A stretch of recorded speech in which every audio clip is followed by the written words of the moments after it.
નમસ્કાર, હું પ્રવીણ. હજુ તો ઉમેદવારી ફોર્મ ભર્યું નથી કોઈએ પણ, ચાહે કોંગ્રેસ હોય કે ભાજપ હોય. કોંગ્રેસના ઉમેદવારો તો જાહેર થવાના પણ ઘણી જગ્યાએ બાકી છે. આ તમામ પરિસ્થિતિમાં રાજકોટના શું ઉમેદવાર બદલાય છે? પરસોત્તમ રૂપાલાને દિલ્હીનું તેડું આવે છે. પરસોત્તમ રૂપાલા કહે છે કે દિલ્હીનું તેડું કદાચ કેબિનેટ બેઠક માટે આવે છે અને કોઈ વિરોધ નથી. ઘણી બધી બેઠકો થઈ, ચર્ચાઓ થઈ. ક્ષત્રિય સમાજમાં પણ 2 થી 3 વસ્તુઓ છે. અલગ અલગ લોકો કહી રહ્યા છે કે ટિકિટ કાપવાથી ઓછું કંઈ અમને જોઈતું નથી. પરસોત્તમ રૂપાલાનો જે વિરોધ થઈ રહ્યો છે તે તમામ જગ્યાઓ છે. રાજકોટ હોય, લુણાવાડા હોય, હિંમતનગર, ધોળકા, સાણંદ અને સાણંદ સિવાય પણ જગ્યાઓ છે. લીંબડી, અમરેલીનું ખાંભા, જુનાગઢ. આ જે તસવીરો છે દિવસભરની તસવીરો છે અને દિવસભરની તસવીરો સાથે ફરીથી એક જ વખત પ્રતીત થઈ રહી છે કે આ તમામ પરિસ્થિતિઓ વચ્ચે શું હાઈકમાન્ડ આ અંગે નિર્ણય લેશે? જે પરિસ્થિતિ સાબરકાંઠામાં સર્જાય, ગુજરાતનું ભાજપનું પ્રદેશ નેતૃત્વ નિષ્ફળ ગયું હોય તેવી પરિસ્થિતિ ઊભી થઈ, 1-to-1 બેઠકો થઈ, કેમ કે ત્યાં પણ ઉમેદવાર બદલવાની માંગ છે. અહીંયા મુદ્દો અલગ છે અને મુદ્દો સોમાનનો પણ છે. તો હજુ વિરોધ યથાવત છે. ઘણી જગ્યાએ કાર્યકર્તાઓની અટકાયત પણ થઈ, રેલી પણ નીકળી. તો આ પરિસ્થિતિમાં એક પછી એક નિવેદનો આવી રહ્યા છે. ભાવનગરના રાજવીનું પણ નિવેદન આવ્યું, પણ ત્યાંથી સુરેન્દ્રનગરથી નિવેદન આવ્યું છે. પરસોત્તમ રૂપાલા મામલે વઢવાણ સ્ટેટ સિદ્ધાર્થસિંહ ઝાલાનું નિવેદન સામે આવ્યું છે. રૂપાલાની ટિકિટ રદ થવી જોઈએ. ક્ષત્રિય સમાજ જે માંગ કરી રહ્યો છે તેનાથી ઓછું કંઈ ન ખપે અથવા તો કંઈ ન જોઈએ, કેમ કે વાત સ્વમાનની છે. તો સૌરાષ્ટ્ર અને ગુજરાતના અલગ અલગ વિસ્તારોમાં ક્ષત્રિય સમાજ વિરોધ કરી રહ્યો છે અને હજુ પણ આ વિવાદ અને વિરોધનો વંટોળ અકબંધ છે. અને આ તમામ પરિસ્થિતિઓમાં હજુ પણ રાજકોટ મુદ્દે કોઈ હાઈકમાન્ડથી નિર્ણય આવ્યો નથી. પ્રદેશ નેતૃત્વએ પણ જાણ કરી. આમ તો પ્રદેશ નેતૃત્વએ ઘણું બધું કહ્યું. CR પાટીલ પણ આજે બનાસકાંઠામાં હતા. આમ તો ભરતી મેળા ચાલુ છે, પણ જ્યારે CR પાટીલે પણ સવાલ પૂછાયો તો CR પાટીલે પણ મૌન સેવ્યું અને ચાલતી પકડી. સવાલ બંને તરફ પૂછાઈ રહ્યા છે. સવાલ ઋષિકેશ પટેલને પણ પૂછાયો હતો અગાઉ, પરંતુ બોલવાનું ટાળ્યું હતું. તો આ વિવાદ પર દરેક નેતા મંત્રીને મીડિયાથી ડિસ્ટન્સ મેન્ટેન કરવાની સૂચના અપાઈ છે. વઢવાણ સ્ટેટથી સિદ્ધાર્થસિંહ ઝાલા આપણી સાથે જોડાઈ ગયા છે. સિદ્ધાર્થસિંહ, આપનું સ્વાગત છે. જે અલગ અલગ જગ્યાએ આપણે વિરોધ જોઈ રહ્યા છે અને જે માંગ છે, માંગ પહેલા દિવસથી અકબંધ છે કે ટિકિટ એટલે કે ઉમેદવાર રિપીટ કરવામાં આવે. આ ભૂલ માફીને પાત્ર નથી. અગાઉ પણ ઘણી વખત થઈ ચૂક્યું છે. રૂપાલા કહે છે કે કોઈ વિરોધ નથી અને જે ગોંડલમાં બેઠક થઈ હતી તે બાદ પણ એવું લાગ્યું કે કદાચ મામલો શાંત પડી જશે, પરંતુ કરણી સેના છે, ક્ષત્રિય સમાજના અલગ અલગ આગેવાનો છે, એ તમામ કહી રહ્યા છે કે નહીં, વાત સોમાનની છે, અમે પાછળ નહીં હટીએ. તો શું આ પરિસ્થિતિમાં હજુ પણ મનાવવાની શું પ્રયાસ થઈ રહ્યો છે? ક્ષત્રિય આગેવાનો અથવા ક્ષત્રિયની તમામ જે સંસ્થાઓ છે, વડાઓ છે, તેમની સાથે શું ભાજપ તરફથી કોઈ મનાવવાનો પ્રયાસ થઈ રહ્યો છે અથવા તો પરસોત્તમ રૂપાલા શું વાતચીત કરી રહ્યા છે?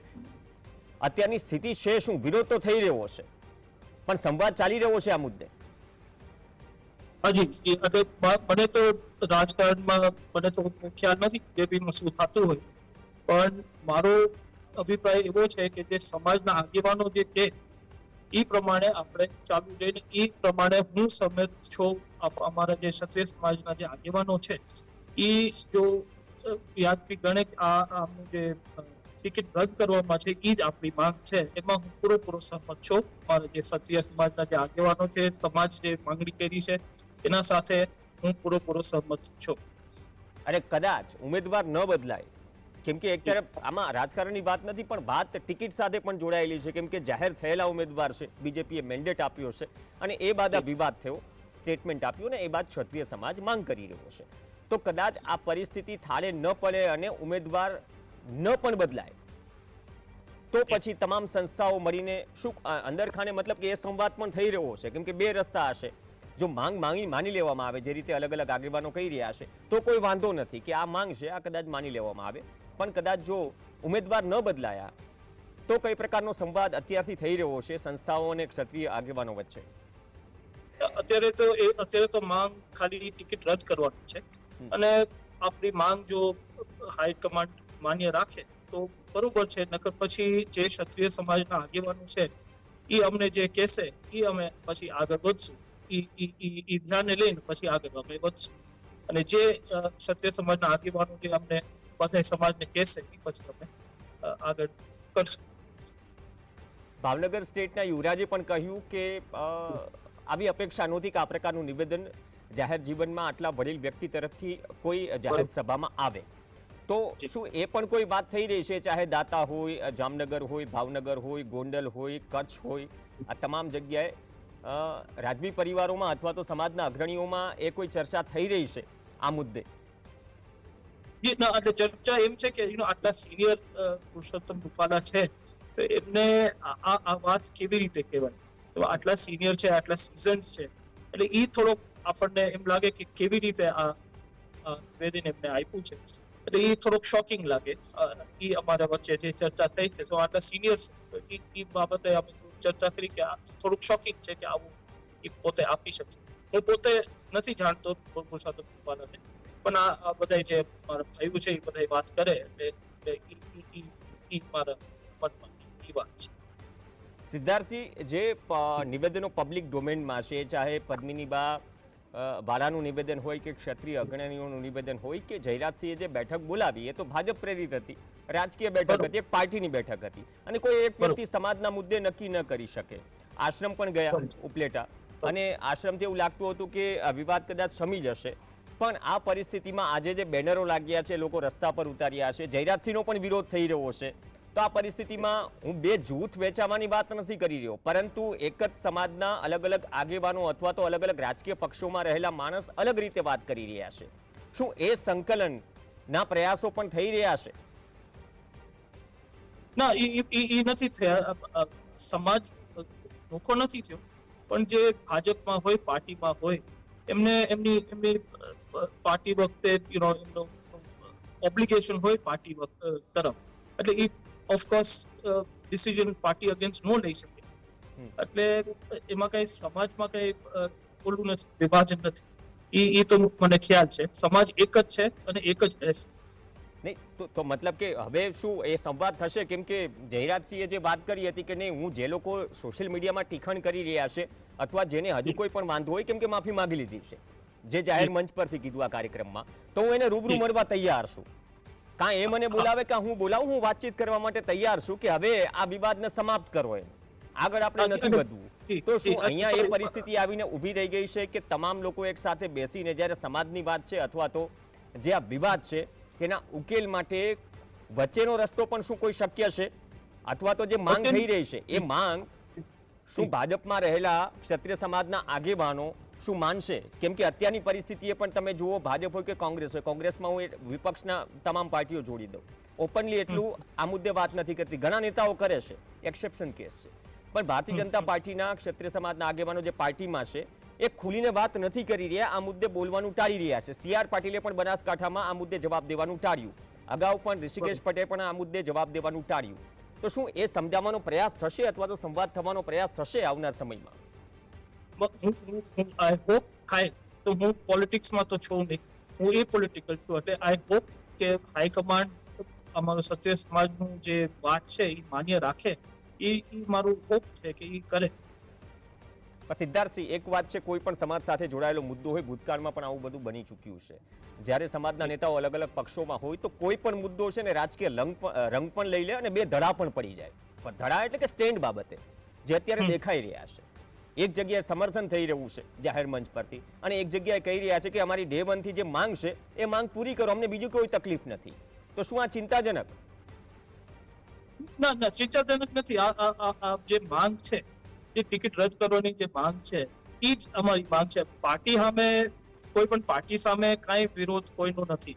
ખાલી પુરુષોત્તમ રૂપાલાનું જે નિવેદન એમને કર્યું એના તરફ અમારે વાંધો છે અને એમની ટિકિટ રદ કરે, પાર્ટી સામે કોઈને કાંઈ વાંધો નથી. તો શું પાર્ટીની મજબૂરી હોઈ શકે કે આટલા દિગ્ગજ નેતાને હવે ટિકિટ બદલાવી કઈ રીતે? ઓફકોર્સ એ તો પાર્ટી જાણે, પાર્ટી જાણે, એમાં એ તો પોલિટિકલ ડિસિઝન થઈ છે. મારો અભિપ્રાય છે કે હું તો સમાજ વતી જ છું અને સમાજ જે નિર્ણય લેશે એ આપણે માન્ય રાખશું. સમાજના અગ્રણીઓએ કદાચ ભારતીય જનતા પાર્ટીનું શીર્ષસ્થ નેતૃત્વ છે, પ્રદેશ નેતૃત્વ છે, એ અંગે પણ રજૂઆત કરી છે. ખરેખર જવાબ શું મળી રહ્યો છે? કે હજુ પણ પાર્ટી લેવલ પર એમ કહેવામાં આવી રહ્યું છે કે નહીં, આપણે સંવાદથી આ વિવાદનો અંત લાવીએ? મેં એટલા માટે કહ્યું કે ઘણી વખત ઉમેદવાર જાહેર થઈ જાય તો અત્યારે પરિસ્થિતિ એવી છે ચૂંટણી સમયે કે રાજકીય મજબૂરીઓ પણ હોય છે અને બીજી તરફ સમાજની માંગ પણ છે. બરોબર. સમાજની માંગ પણ છે, પણ એ સમાજ જે ક્ષત્રિય સમાજ છે અને આવી જે એમને જે વાત કહી છે એ વાત ગમે એ સમાજને કોઈ દિવસ કોઈને કાંઈ કેવી જ ન જોઈએ, એટલી ઇન્સલ્ટિંગ વાત એમને કરી છે. એટલે એ આપણે ભૂલી ન શકીએ. એટલે એના લીધે આ એમનું જે ટિકિટનું રદ કરવાનું છે એ જ થવું જોઈએ. એ જ ક્ષત્રિય સમાજ જે માંગ છે એમાં જ મને તો લાગે છે કે એ જ આપણે પકડવું જોઈએ. ને રદ થાય તો પછી આ કંઈક આગળ પછી વધે. છેલ્લો સવાલ, જી હવે આ મુદ્દો છે એ સોશિયલ મીડિયા પર પણ ટ્રેન્ડ થયો, બહારના રાજ્યોમાંથી પણ માંગ થઈ રહી છે, એટલે કે રાષ્ટ્રીય ફલક પર જઈ રહ્યો છે કે આ વિવાદ ચાલી રહ્યો છે ગુજરાતમાં અને ક્ષત્રિય સમાજ માંગ કરી રહ્યો છે, અને છતાં પણ હજુ પ્રદેશ નેતૃત્વ અથવા તો દિલ્હી હાઈકમાન્ડ એ કોઈ નિર્ણય લીધો નથી. આ મુદ્દે હજુ સંવાદ જ ચાલી રહ્યો છે.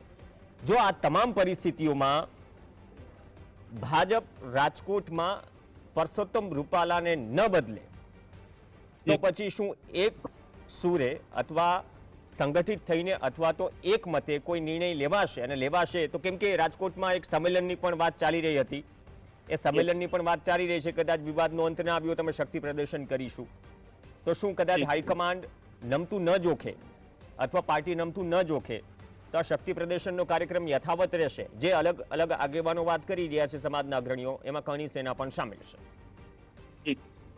ના, એ તો રહેશે. જો આપણે જે માંગ છે એ નહીં કરવામાં આવે તો એ કાર્યક્રમ અવશ્ય જે આગેવાનો નિર્ણય લેશે એ અવશ્ય એ કાર્યક્રમ થશે.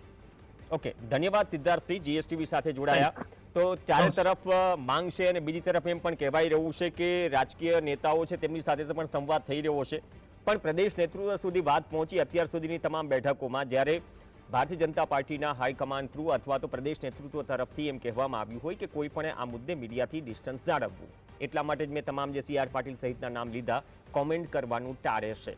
પણ આ વિવાદ શું વાતચીતથી ઉકેલાશે અથવા તો ક્ષત્રિય સમાજની જે માંગ છે તેમની સામે રૂપાલાને બદલવાની શું મજબૂરીની સ્થિતિમાં અત્યારે ગુજરાતની રાજનીતિ આવી ગઈ છે, અથવા તો નહીં બદલાય તો પછી કે ક્ષત્રિય સમાજ માંગ કરી રહ્યો છે એમનું સ્ટેન્ડ શું આ જ રીતે અકબંધ રહેશે? અને એ લોકસભા ચૂંટણીમાં, કેમ કે બહિષ્કારની પણ ચીમકી આપી છે, એ કેવી અસર કરે છે? ઘણા બધા ગણિત મંડાય છે, પણ આ વિવાદ હજુ ઉકેલાયો નથી. એક બ્રેક માટે રોકાઈશું, બ્રેક બાદ અન્ય મુદ્દાની વાત.